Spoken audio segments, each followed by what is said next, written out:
Circle is a 2015 psychological thriller. This film follows 50 strangers who all wake up in this circular room, and they start to wake up and they realize that not only are they trapped in this room, but they're pretty much stuck on the position that they are standing in the circle. Because if they try to step off of that place, it's going to be the last step that they take.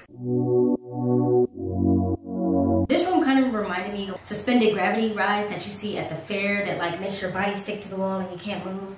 That's kind of what I thought about when I saw this movie. So it is not long before they realize that this is a matter of life or death. Basically, they are voting, whether they know it or not, for someone to be unalived every 40 to like 45 seconds. And if they don't place a vote, whoever it is that had the most amount of votes on them last is going to automatically be voted out. So they either need to come together and choose who's going to be voted out, or the game is going to choose for them. So as the game continues, they start to try to rationalize and justify who should be kept alive and who shouldn't. Do they save the children? Do they save the pregnant woman, or the vet, or the cop, or the minister? Do the old people deserve to go first because they were gonna die next anyway? This movie explores themes of morality and human nature, which we all know is my fave. I know this movie has mixed to low reviews, but I give it 4 golden film rails. When I was doing research for this video, I was actually surprised to see that it has such low ratings, because I feel like every time I've watched it, and I've watched it a few different times, I've learned something new from the movie. So in my opinion, that's a sign of a good movie. Runtime for Circle is about 1 hour and 25 minutes, and at the time of this recording, you can find it on Netflix. Everything from this point on will contain spoilers for Circle, so if you haven't seen it yet and you don't want spoilers, save this video and come back after you do.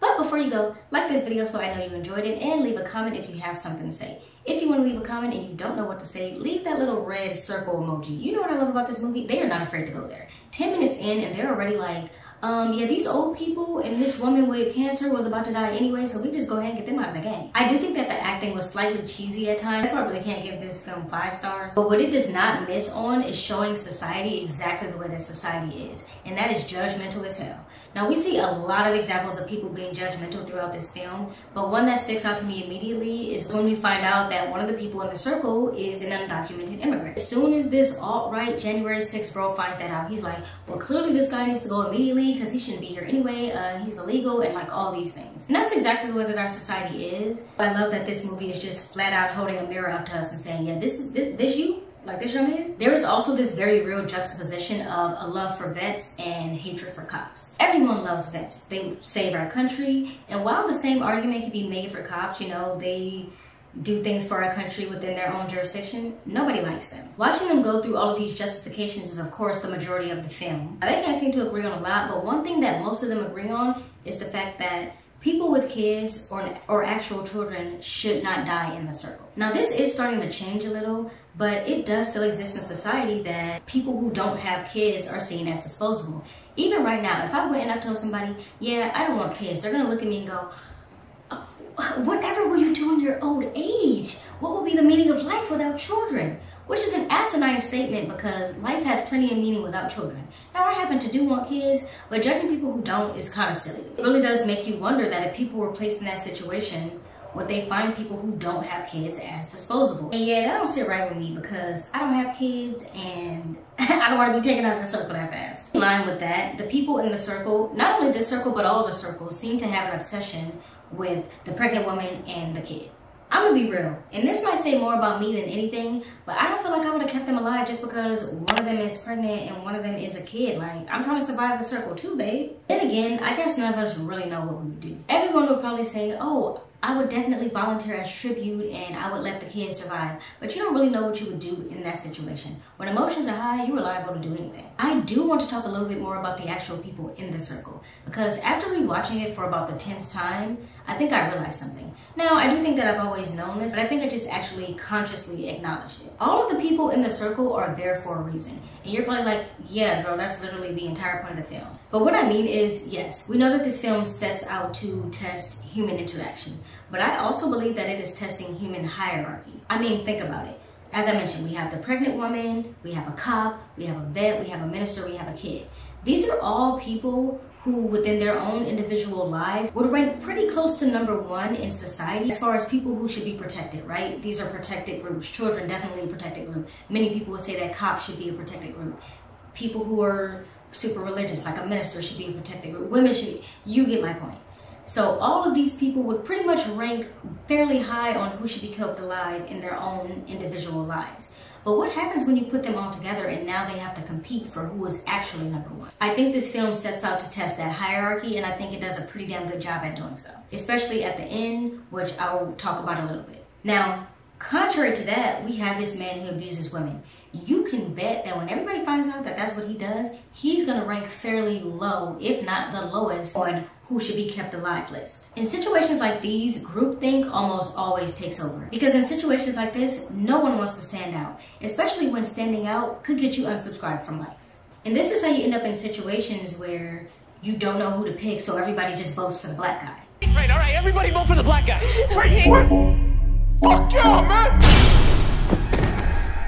And of course, we get to see the lengths that people are willing to go to make sure that they're the ones that stay alive. We have the two people who pretend to be husband and wife because they have this idea that no one is going to want to kill someone in front of their spouse, and that actually works for a while. Then we have the asshole guy who is accusing this woman of being a star. And while society is changing, I feel like there are a lot of people who would regard a star as pretty low on the totem pole. That being said, I would not. I think that we should protect sex workers, and yeah. But this is not that type of channel, so I'm not going to go into detail about that. Not to mention, we don't even know if he completely fabricated that story. He might not actually have seen this woman in porn at all, but he knows that saying that is going to make her rank lower and potentially bring him up. Then we have Sweater Vest Guy, who's some type of venture capitalist, and he feels like he has authority to say who should live and who should survive because of how he ranks money-wise. One thing I wish the movie would have touched more on is how everyone within the circle knew each other. They did briefly cover this with the cop and the abuser. They definitely knew each other because the cop mentioned seeing him in the police station. We have the two people who were presumably having an affair. And then we have the star and the man who claims to have seen her. Now, at the end of the movie, it comes down to this guy who I'm going to call Mr. Charismatic because he was the one rooting for the pregnant woman and the kid to stay alive the entire time. But it was all for his personal gain.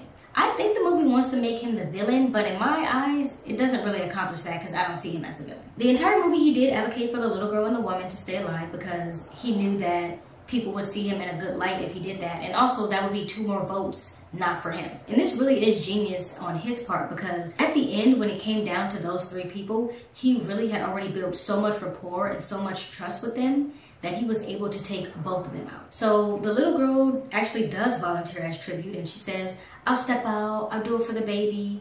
And so she goes to step off, and at that exact moment, he votes for the woman. Now this only works because he did build that rapport and he was able to get the girl to step off of her circle while also getting the woman not to vote, because if the woman had voted, they would have went into a tie. But because she trusted him so much, she didn't vote at all, and she was just taken out of the game. Now this next part is a little interesting.